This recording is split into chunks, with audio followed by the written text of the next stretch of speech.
Violator Radio Unkut. 2 hours of the hottest hip-hop and R&B live from the El Trador Studios in Madison, Wisconsin. I'm Violator All-Star DJ Fusion with Truth Jones. What's going on? Hey, what's going on? What's going on? I really am grateful for you having me. I appreciate it. To have you here, man. You're a Madison native, but you're living out in Vegas right now, man. What's life like out there? I will say that Vegas is different than what everybody thinks it is. Yeah. Like, especially when you live there. Most people, when they visit, they just see Vegas as a strip, right? And there's like this craziness, like you stay there for however many days you're there, 3 to 5 days, and then you're like dead when you leave, and you're like, I'm never going to Vegas. I need to recharge. Yeah, I need to recharge for a few years before I can get all that energy back. So living there, I don't really ever go to the strip. There's not any reason for me to go there. So it is a very suburban lifestyle. And so for me, it's just, trying to get as much music as I can created while also balancing, the practical lifestyle of going to work and being a father and being a partner and all of those things. So just trying to make sure that every day that I have is a day that I'm happy to be living. That's big. Yeah, man, living a good, pure life. Yeah. And in the city, that's got to be a little hard. I think it probably is for some, but, coming from here, I think it's helped me for that, to be honest, just because Madison is such a small place and there wasn't a whole lot of things to do as from like an entertainment standpoint. Yeah. So like, you're right. I'm okay with not doing any of that extra stuff. Unfortunately, I grew up around a lot of alcoholics or people with alcohol use disorder, I guess is the proper way to say it. And so I never got involved in alcohol, and so I'm not the partying type, my life was very dysfunctional coming up. So I made sure that I focused on my schooling and I didn't do a whole lot of that extra stuff. And so when I got done, it was just like business. I wanted to hurry up and try to get stabilized. Right. You wanted to grow up and get past that. Yeah, 100%. So it's like, I didn't really develop a lot of those tendencies that some of the younger adolescents, when they're not worried about where they're going to live and stuff, like they have the freedom to enjoy and do different things where I didn't do that. And so going out to Vegas, I'm not interested in certain things like that. So when I'm out there, I do regular stuff. Like we go to the parks and we play basketball and at the hoops, or we go roller skating. You know what I mean? Some things you don't see. Yeah, I'm sure. 100%. Yeah. So I'm not really involved in anything that typical Sin City involves, other than the art scene. I like to go to rap battles and So what's the hip hop scene like in Vegas compared to Madison? I would say that there's let me see. Before I say what I say, let me just say that I haven't been here for a long time, right? So I can't really speak honestly on what the scene is like here, But when I left, what was that? 15 years ago, right? Back in 2010, the scene was struggling to gain acceptance on a commercial and business level. Okay. So I don't think that that's the same in Vegas. I think people can book venues and get shows at different types of smaller clubs. Now it's harder to break into the bigger places, right? Like you can't just go into MGM like, hey, can I jump onto the cars tonight? Right. You know what I mean? Because Rick Ross might be there. And so it's there's like a window that you can see through, but you might not be able to attain as easy as just going to some of the smaller places. But there's stuff happening every night at a smaller place, right. Which is cool. You can see a lot of people really putting in the work. And shout out to my brother, Big Gas, King Gas. He is just a force, a force out in Vegas that is creating opportunities for all sorts of artists, all sorts of vendors, like the one I'm wearing right now. His name is Conflict, and he created this company called Dope-esque. So he has this things called like the gas station market, and so he invites a whole bunch of people to come over at his studio building, and they can sell their stuff there. They can go up on stage and perform. Yeah, pop up, exactly. And he ain't taxing people or hitting people over the head to go over there and put their stuff out there. And so Tyler Gaston, he's a revolutionary. I love that guy, and he actually is the one who I go record my music at. Okay. And I did my first performance in Vegas there. And yeah, it's so there's people like him that are creating opportunities, and then you meet other people there, and they're like, hey, you should come do this show with me that I have at this other spot. And Yeah. so yeah, when I first started getting involved there in Vegas, like, man, a lot of people were asking me to come around and do shows. So it was obviously not huge shows, but they were, you know, shows where you can gain. Yeah, 100%. Fans of Yeah. people that Yeah. hear hip hop. Yeah, exactly. And not everybody trying to nickel and dime you like, oh, well, you got to pay, you know, $300 and then we'll give you 15 tickets and then you got to sell the tickets back. It's like, bro, Yeah, that's still Madison. That's still Milwaukee. Okay. You know, I mean, there's a lot of cities in America. Yeah. I would say though, you know, you also have an advantage though with the Strip, with the celebrities, that you can probably network a lot easier in Vegas than you can in Madison. For sure, because you never know who you might bump into, and especially like I said, I you know, messing with Gas. Like, he has everybody in there. Jordan Lucas be going there. Future was in there. You know, like, he got people that be popping up, you know. And so just, you never know who is going to be in Vegas because it's a entertainment capital of the world. You know what I mean? So you could be doing some, you know, open mic thing, or one thing I love to do is karaoke, you know. And so we just go to different karaoke spots all over and I just sing my heart out, because that's what my true passion is, and more so than hip hop is singing. And so you never know who's gonna pop out and check you out singing. You know? So do you ever perform your own music? Have you been able to finesse that in? I haven't yet. But I did just learn recently. Somebody had told me, I can't remember who it is, and I'm sorry, but you got your credit. You got your credit in my spirit, right? Somebody told me, like, the process of how you can put your music on to two of the major karaoke databases. Mm-hmm. And so I submitted my stuff on there. I submitted a piece on there, actually. I don't know, maybe about exactly. But that was like a month ago or so. So I got to see if it's on there. If it is, and now the caveat is, does this bar have that service? Yeah, right, exactly. And so, cool. Yeah, I mean, I can't wait till the day I'm gonna pop up one time and I'm gonna search my joint, and if it's in there, then that'll be cool. You know? It was super dope. Yeah. So you also had a chance to link up with Dayon. He's out in Vegas right now working with Voodoo. You guys did a record together. That's pretty dope. How did you guys link up? I mean, I know you're both kind of from here, but you had to cross paths at some point. Yeah, man. And actually, when I met Dayon, I didn't know who he was. You know, even though he had a big success already as of that moment. Like, he had a record with Lil Jon, and that was back in the early 2000s. So, yeah, and that was pressed on vinyl. 100%. So it was a big deal, but like, I didn't know him. Like, I was in college. I was a freshman at Whitewater, and my girlfriend at the time, she was roommates with somebody who he was dating. Okay. So I'm not saying names now because there are there's, you know, y'all liked up on personal life. And so, like, I was over at my ex's dorm room, and Dayon was in there playing a PSP, you know, and I had never even seen a PSP in person, you know, but he had like this fighting game. I think it was Knockout, and he was just so into it.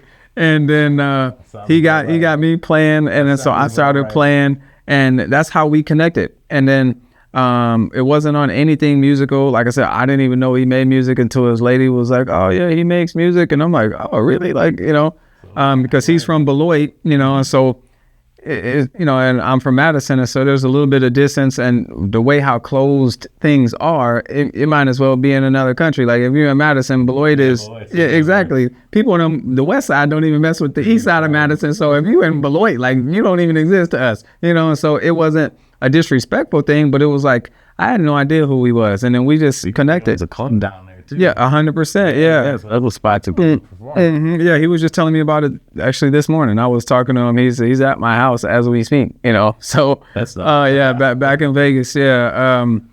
But no, yeah, he was telling me about it and was asking me if we wanted to go down there tonight to go to the club. And I'm like, dude, I don't know if we'll have the energy for that. We've been traveling for 12 hours today. So, but yeah, no, we connected completely off of music and then just established a brotherhood, and then over, the couple years, because I wasn't even making music when I met him. I was, 18 years old. That was in 2005. I didn't even write my first song until like 2008, and so I wasn't even in that realm. I was just my brother's hype man. But that's what I was going to say. Is like 2008 is about the time that me and Pro did that Mad Time mixtape. Mm-hmm. 2008, 2010, yeah, right in there. Did you get? Let me ask you. You were his hype man, right? Mm-hmm. How much did you take from that experience in bringing Truth Jones out? I think the biggest thing that I took from my brother was performing, right? Because he always wanted to bring a lot of structure, but also energy and like something memorable to the performance, and so like we would rehearse a lot, even though I was just a hype man. You see a lot of shows now, hype man, they're just like unhinged. Like there's no control. There's no control over what's happening. There might be 50 people on stage, but like the way that we did it was like I paid so close attention to him to where like I would notice like his breath was getting weak when he would be spitting his verses, and then I would fill in, and so it became this magical chemistry just that happened on stage, and I think people felt that, and I knew, since I was a big fan of his, I mean, not only was he my older brother, like I loved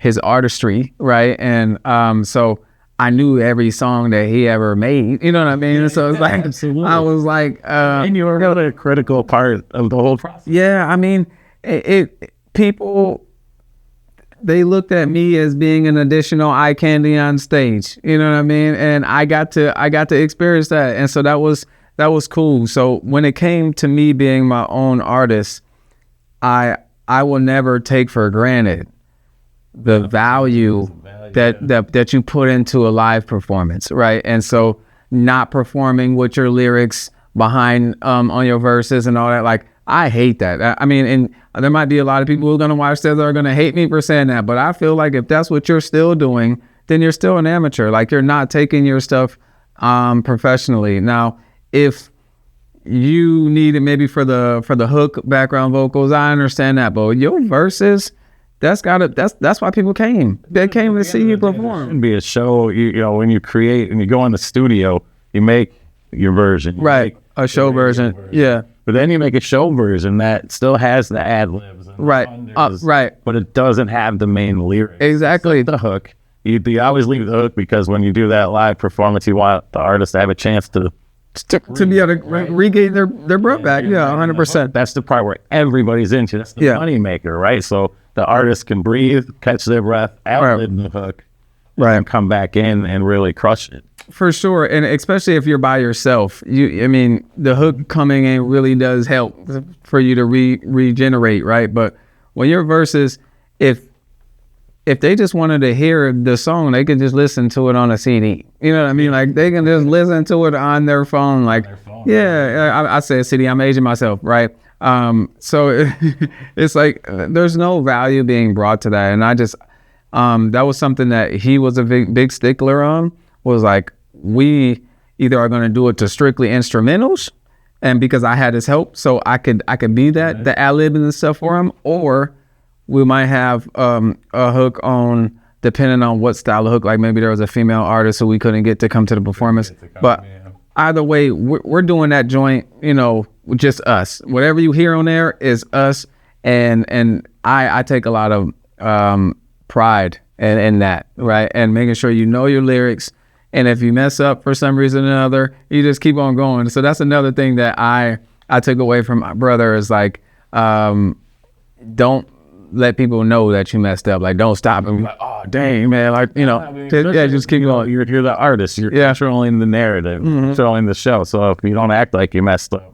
Right. A lot of times they ain't gonna know. Yeah.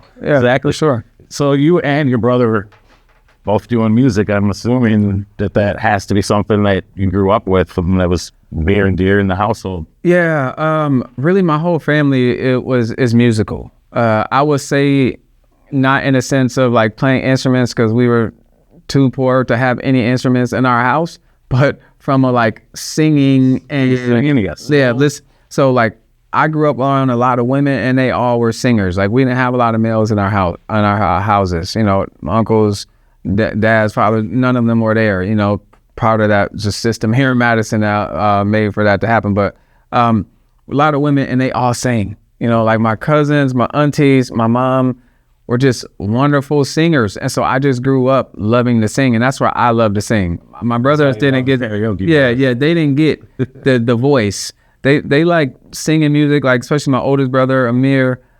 He loves to sing, but he ain't got no voice, you know? And so I was given the voice to be able to sing too. And so like, I love to sing. And growing up, it was always singing music, always on in the household. And, I wasn't really a big rap fan. I mean, because there wasn't access to rap really. Like the rap wasn't on the radio other than like Mort on Saturday nights from like 10 to 12 or something like that. It's really top radio, top 40. Yeah. And so like if you wanted to listen to anything that was modern, it was on Z104.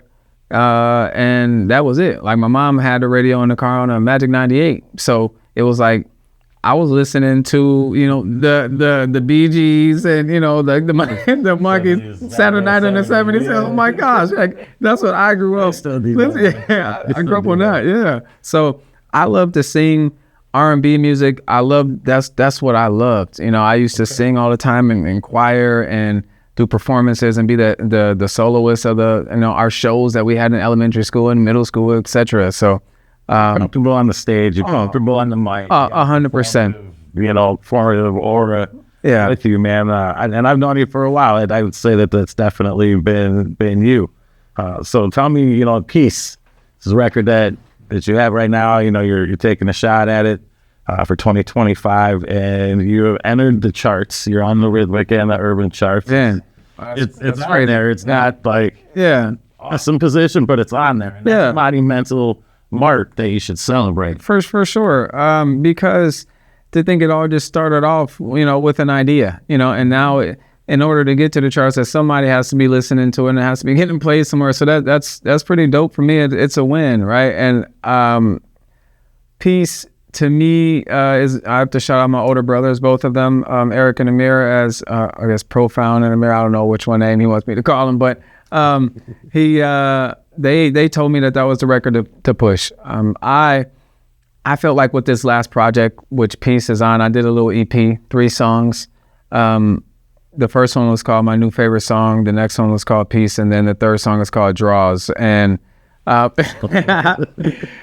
3 completely different sounding songs, but I feel like they all have mass appeal in their own way, right?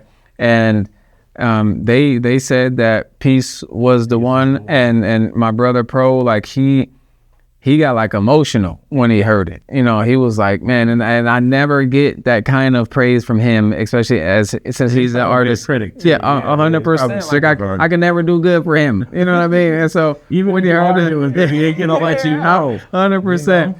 And so he was so excited about that, and that really warmed my heart up. And my brother Amir was like, this is a song. Their dad was like, this is the song. Like, we went on a cruise. They're like, hey, can you perform this on the cruise? And so I performed it on a cruise. Everybody in the crowd really enjoyed it as well. And so it has been getting a lot of positive feedback, which is nice, you know, to finally be recognized for something that I just love doing, you know, because that's really all it is to me. Like, I just love to make music, and I can't say anything again without shouting out Gas, as he is my engineer, and he takes what I have, my ideas, and it makes it great, man. Like, without him, there's no Truth Jones. Like, there isn't. I would just be a poet at this point, you know. But he takes me and puts me into it. Man, what? Like, I have a never-ending appreciation for him. Like for him just taking me in as somebody who we never knew before. I just walked into the studio, and the relationship that we've created, and the suggestions, the ideas that bounce out. And I'm not one that's like, no, I came in, like, I don't want to hear nothing from you. Like, I'm like, okay, well, let's try it, or let's, and then, things come out way better than I even thought it was going to come out. So he is a driving force for sure. And I couldn't imagine myself recording long term with anybody else. All right. So the song Peace, it's got an Afrobeat vibe to it, but it's also really got your really strong R&B roots to it, man. Tell me where you started writing this. Like, this probably got a couple of years on it. No, I have like really one other song that has an Afrobeat vibe to it, and I respond to the music, and I was saying earlier, and my process is so, maybe it's not unique, but I feel like it is just, I can't create unless the music is there, and the music, I feel like, I'm just an interpreter. Like, the music says, it knows what it wants to say, and I'm just getting it all and trying to get it written down or texted fast enough on my phone so I don't lose it. Right. And then it just and it just comes out. Like, the process is really fast. It's like I just get into these zones. The only thing that I create, or maybe I don't even create that, and I can't even give myself the credit, it's like I just get this feeling every once in a while, like, man, turn on some beats, right? And then so then I turn on some beats, and then the music, depending on my mood, hits me. And lately with people like Tim's, like that Afrobeat sound, like, it's been hitting my spirit. I just feel good. Like, like, man, what? Like, I love Tim's. I don't always understand what she's saying, but like, I love the sound. You know what I mean? Like, other people. Yeah, it's like, so I was like, when I heard that beat, right away it reminded me of like, oh, this could be like a Tim's joint. Like, if people love Tim's, like, they can love this record. Yeah, and so then it just so happened to coincide with, normal relationships, situations, ups and downs, the roller coasters of relationships. And the first line that like flew into my mind was like, you want me? I know you. You say you want me, but I know you don't. And the first lyric was like, you say you love me, but I know you don't. But it's like, I can't say that you don't love me because I know that's not the case, right? So let me just say want instead of love, right? Because I know you love me, but wanting it can be questionable. You know what I mean? Because you can't tell me that you want me when I'm a whole person, but always complain about who I am. You know what I mean? Like, things that make me. It's like, if you are going to accept me as a human, you got to accept the whole 100% of me. Like, you can't just accept like a fraction of me. It's got like a normal, relatable stance to to start with. For sure. And so that popped into my mind, and then the rest just came out. Like I said, the song probably took no more than 10 minutes to write. Because like I said, I don't even feel like it's me writing it. It's just coming to me, and I'm hurrying up trying to text it. And I was just excited when it came to the hook, because like I felt like I had a hook. Hooks have always been kind of challenging for me because I look at myself more as the lyricist, but hooks typically have to be simpler in order to. That's the biggest part. Yeah. In order for them to be catchy, like, they have to be simpler, right? And so it's been like a challenge for me in my writing career to be able to write simpler, catchy hooks. But I don't know, like, this Peace one just came. I don't know. Like, it was a great experience to have for it to come, because I'm like, dang, I did that, right? But I don't know where it came from, because like I said, I don't have a lot of songs like this. The spirit just came. I'm just the vessel. Well, man, it's doing well for you. It's been heard on the radio in Baltimore. It's been heard on the radio in Cleveland. You've been in Miami, Los Angeles, Madison, a couple other cities in between. Yeah, Vegas, and it's doing really well. Again, you're in the charts. You have a position, and it's improving daily, and that's dope, man. Yeah, no, like I said, I'm just grateful. I'm grateful that people can relate to it. One of the last times I performed it at the last gas station market, like, this person I'd never seen before, he told me, he was like, man, I felt that in my soul. Yeah, I felt that in my soul. And it's like, that's why it's so validating when I hear stuff like that, right? Because it's funny how something that can come completely from my experience and be so relatable to somebody else, as opposed to just being personal. Yeah, like that's what makes the songs hit the top 40, top 20, number one. Yeah, I mean, they'll become hopefully, right. So pieces off of an EP. What's the EP called? The EP is called Chapter 38, and then there's a colon and then faith, and there's a couple of reasons behind that, right? Chapter 38 is because I turned 38 this year, right? And the colon faith is because every year at the beginning of the year, so around January 1st, instead of doing a New Year's resolution, I have a word of the year, right? Okay. And so I have no idea. Yeah, I have no idea why the word comes to me or what it's going to manifest itself into. But I started this in 2019.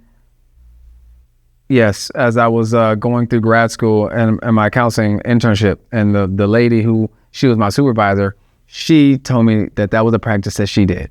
And so I started in 2019, and then so every year I've been having a word, and the way that this word manifests itself each year is mind-boggling, right? It's completely life-changing things have happened just because a word has been assigned for the year, So this year was faith, and I like I said, I had no idea why faith was the word, but now going through the year and experiencing some of the things, especially relationship-wise, that I've been experiencing, it's becoming more apparent, right? That you can't always follow what you know, right? And that's what faith is. Faith is the absence of knowledge, right? It's having trust in things beyond what you can tangibly feel, right? And so that's what the project was called, because I kind of figured I was only going to do one project for the year. Makes sense. Yeah. All right, man. So you got pieces on there. There's 2 other songs. What are they called?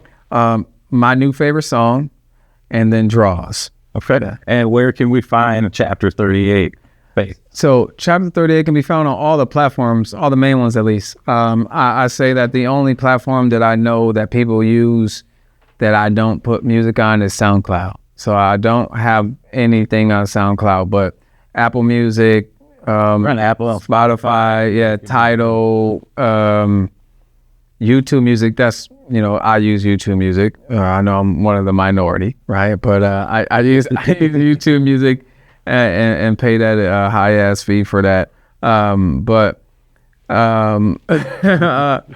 Yeah, all the Pandora subscriptions. Yeah, Pandora. You can find it. You can find it on all the major ones. If I'm excluding some, it's because I don't use them. But yeah, it's the arrow and arrow. Shoot, you can find them all on Instagram and TikTok and make videos, and that's what I wish more people did. Like, use the songs.